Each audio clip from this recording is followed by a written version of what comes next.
Hello guys! Welcome back to my channel. Kamusta at magandang araw na muli sa inyong lahat. So kung ikaw ay bago pa lang sa aking channel, huwag kalimutang mag-like, subscribe, click the notification bell for you to update our next vlog. So our topic for today is magsushoot tailing po tayo and also mag-remove ng tendrils. So let's go!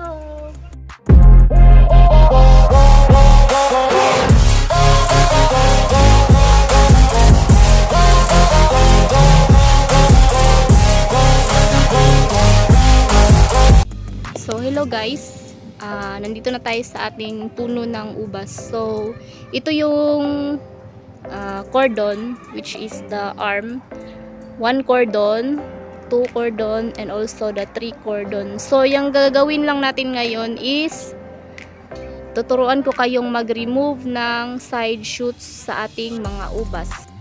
So ayan guys, nandito na tayo sa ating cordon ng ating puno ng ubas. So ang gagawin natin ngayon is kukunin natin yung mga side shoots. Ito yung tinatawag na side shoots. Ito yung mga ganito. Ayan, yan. And also yung mga tendrils sa ating mga ubas. So ayan guys. So ito yung sinasabi kong cordon. Ito yung main arms ng ating ubas. So ito yung cordon. So yung gagawin natin ngayon is puputulin natin yung mga side shoots ng ating fruiting cane. So ito yung naipruning ko last. Ito yung fruiting cane na naglabas na naman ng bagong usbong. So ang gagawin natin ngayon is kukunan natin siya ng mga side shoots and also kukunan din natin siya ng tendrils. So ito yung sinasabi ko guys na side shoots. So, naglalabasan na naman yung mga side shoots kasi panay ulan, and yung ubas kasi kapag laging ulan, very active yung mga side shoots and mabilis siya lumaki. So, kailangan natin kunin yung side shoots. Ito yun guys. Ito. So, guntingin lang natin. Putulin natin siya. Ayan.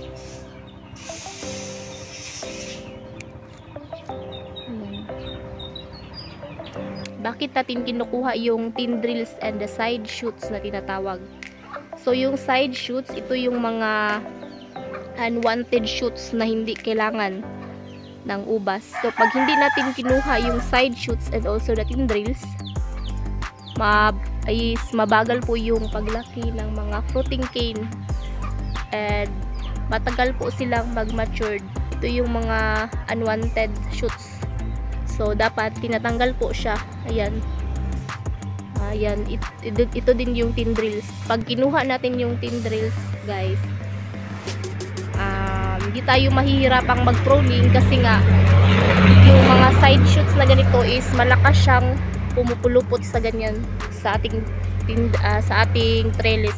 So, kapag bata pa sila, i-train na natin sila na kunin yun. Kasi sila din yung mga malalakas kumuha ng nutrients, and kapag sa isang fruiting cane maraming mga side shoots and the tendrils, mahihirapang lumaki and mahihirapang mag-mature yung ating fruiting cane. Ito yung fruiting cane. Yan guys. Ito yung na-prune ko last month. So, kung napapansin nyo, dito is wala na siyang mga side shoots kasi last week nakunan ko na siya kasi marami nang naglabas, and ito na naman ngayon, another week, meron na namang naglabas. Makulit kasi itong ubas, guys. So, kailangan kinukuha po siya like this. So, kailangan natin siyang gupitin. Ayan, or tanggalin. Kung prefer nyo magkamay, so, go lang po. So, ayan, kinukuha natin yun. Ayan, pinuputol. Ayan. Pag di natin sila kukunin, payat po yung ating mga fruiting cane. Ayan, may tendrils na naman dito. So, kunin natin siya. Ito guys, sa isang fruiting cane, naglabas siya ng bunga. Kaunti lang. Binalot ko siya guys kasi panay ulan. And takot ako baka masira. Since hindi naman siya Hindi naman gaano maselan tong Brazilian hybrid, but nag-double protect lang ako kaya nilagyan ko ng plastic cellophane. So sa isang protein cane, naglabas na naman siya ng maraming side shoots and also the tendrils. So ito yung side shoot, guys. Ayan. Ito na naman yung tendrils. Ayan, oh. Lakas kumapit. Ayan, guntingin lang siya. So ito din yung shoots, side shoots. Ayan. So kailangan lang nating gupitin para mag-focus yung nutrients sa isang fruiting cane. Ayan. So pag pinabayaan natin yan, guys, lalago at lalago siya. Ito, guys, meron akong bagong usbong na hindi ko pinutol kasi nagpalit ako ng cordon, which is pinapalago ko ito.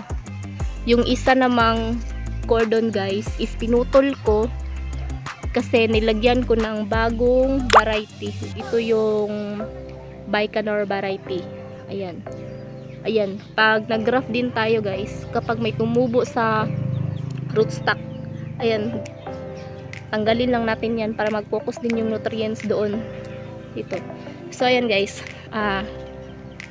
Ito yung shoots na gagawin ko na naman ulit na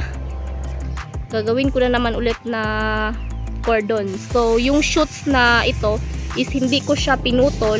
So ayan, 1 and 2 and 3. So yung ginagawa ko kasi is yung protein cane, ito na yung protein cane. Ayan, ito yung protein cane and protein cane. So hindi ko sila pinutol hanggang maabot ng 1 meter yung cordon, which is pwede din natin yung putulin yung tendrils, guys, para mabilis lumago yung cordon. Yan. Ito yung bagong cordon, guys, para hindi kayo malito. Ito yung bagong cordon. Dadagdagan ko siya ng isa, which is yung isa is na-cut ko dito kasi nilagyan ko ng bagong variety.